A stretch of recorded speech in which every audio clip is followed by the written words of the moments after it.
नमस्कार, मैं Jully Tiwari. Daily news में आप सभी का स्वागत है। तो चलिए नजर डालते हैं आज के कुछ मुख्य समाचारों पर। मनपा चुनाव में सभी 78 सीटों पर उतरेगी प्रजा कृपा पार्टी। एडवोकेट प्रकाश कुकरेजा ने संभाली कमान। उल्लासनगर नगर निगम चुनाव में इस बार प्रजा कृपा पार्टी अपनी मौजूदगी दर्ज कराने जा रही है। पार्टी के राष्ट्रीय अध्यक्ष एडवोकेट प्रकाश पी कुकरेजा ने घोषणा की है कि आगामी उल्लासनगर महानगर पालिका चुनाव में उनकी पार्टी सभी 78 सीटों पर उम्मीदवार उतारेगी।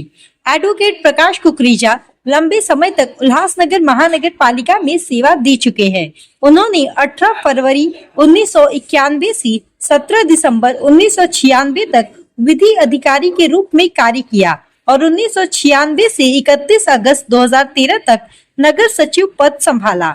इसके साथ ही वे डिप्टी कमिश्नर तथा लॉ ऑफिसर जैसे महत्वपूर्ण पदों पर भी कार्यरत रहे हैं। अब सेवानिवृत्ति के बाद उन्होंने प्रजा कृपा पार्टी की नींव रखकर राजनीति में नई पारी शुरू की है।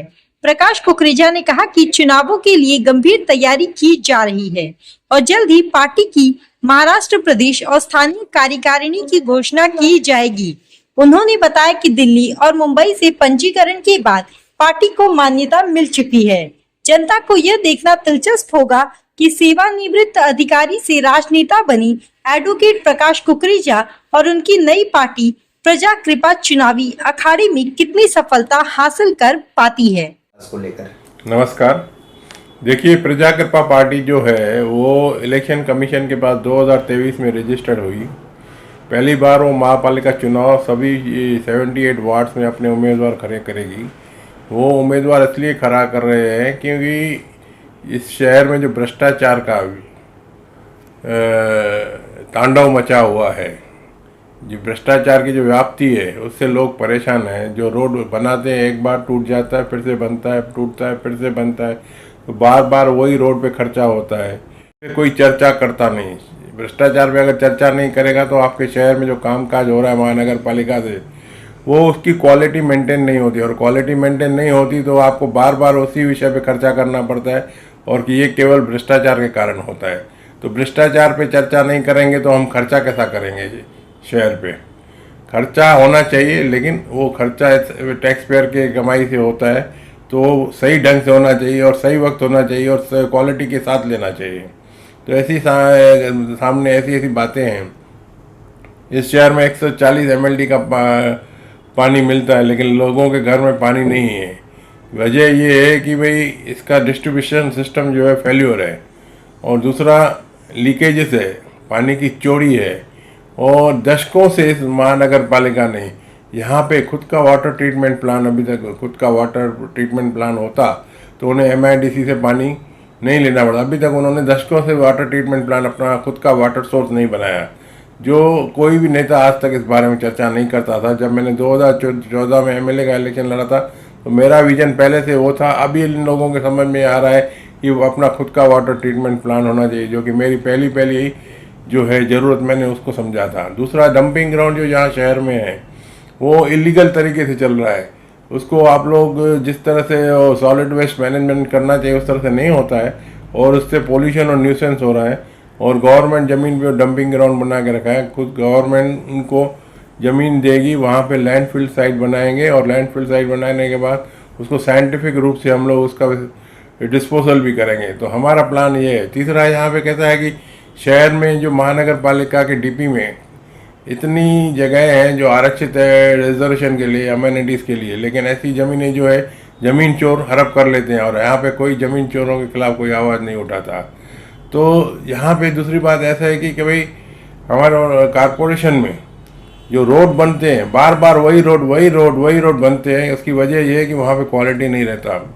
टैक्स पेयर के पैसे से खर्चा किया जाता है, लेकिन वो दुरुपयोग होता है। एक ही रोड को 10 बार बनाओ या 100 बार बनाओ, और क्वालिटी ना मिले तो किस काम की? तो ये केवल भ्रष्टाचार है। अपनी जेब भरने के लिए इस तरह से वो रोड बनाते हैं कि ताकि वो बार बार टूटे, और कॉन्ट्रैक्टर को रिश्वत देने के बाद जितना पैसा बचता है उससे वो क्वालिटी मेंटेन नहीं कर सकता। तो ऐसे हालात है शहर के। आज जिसको पूछोगे कि शहर में जो भी आपको मिलेगा, बोलेगा ये शहर है कि क्या है। ऐसी हालत कभी शहर की किसी ने नहीं देखी। तो आप अगर जितने भी सत्ता पक्ष है या विपक्ष है, सब ने इस शहर में बारी बारी से सत्ता सुख भोगा है, लेकिन किसी ने भी यहाँ पे ऐसा कोई चमत्कार नहीं दिखाया जिससे लोग कहे कि हमने शहर में कुछ नई चीज़ देखी या इस शहर में हमको ऐसा कुछ देखने को मिला है जिससे शहर की पहचान बढ़े। ऐसी बातें यहाँ पे नहीं दिखती। तो भ्रष्टाचार हटाने के लिए जो है प्रजा कृपा पार्टी आगे आ रही है और हम चाहेंगे कि हमारी पार्टी जितनी सीटें जीतेगी तो हम यह शहर को बताएंगे कि हम क्वालिटी भी दे सकेंगे और भ्रष्टाचार मुक्त प्रशासन भी दे सकेंगे। देखो, जो भी शहर का मुद्दा है वो मेरा मुद्दा है, मेरे शहरवासी का मुद्दा है, मेरा अपना मुद्दा है। जिस शहर में मैं रहता हूँ तो मुझे शहर से प्रेम है। अगर कोई भी मुद्दा मेरे सामने आएगा तो मैं उसको लीगली और साइंटिफिक तरीके से उसका हल निकालने में सक्षम हूँ, क्योंकि मैंने जो महानगर पालिका का प्रशासन संभाला है तो मुझे पूरी जानकारी है और मुझे दूरदृष्टि भी है, विजन भी है कि प्रॉब्लम का सॉल्यूशन क्या होना चाहिए। तो देखिए, हम लोग 78 उम्मीदवार इस शहर में उतारेंगे, बाकी शहरों में भी उतारेंगे अगर उनकी मांग रही तो हमारा नियोजन ये रहेगा कि हमारे जो उम्मीदवार हो साफ सुथरे हो और शहर के हित में काम करे, ऐसा उनका कैरेक्टर होना चाहिए और भ्रष्टाचार से दूर रहे। यही हमारी सफलता का कारण होगा। जे वो चीज़ों को लेकर ना, ये जो अभी देखो आप बोल रहे हो कि दोस्ती का गठबंधन है, जो है 3 पार्टियां साथ में आएगी या 4 पार्टियां साथ में आएगी, तो पहले तो मुश्किल ये होगी कि जो 3 पार्टियां शिवसेना के साथ आने वाली है उनका चुनाव चिन्ह क्या रहेगा। अगर तीनों का चुनाव चिन्ह अलग रहेगा तो लोगों में भ्रम फैलेगा। इसलिए उसकी आगे चल के जब जो फाइनलाइजेशन होगी उसके बाद समझ में आएगा कि कौन कहाँ पे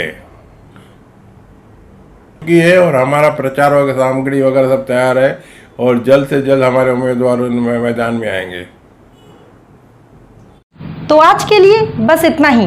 कल फिर मिलेंगे इसी समय इसी चैनल पर। तब तक के लिए मुझे दीजिए इजाज़त। धन्यवाद।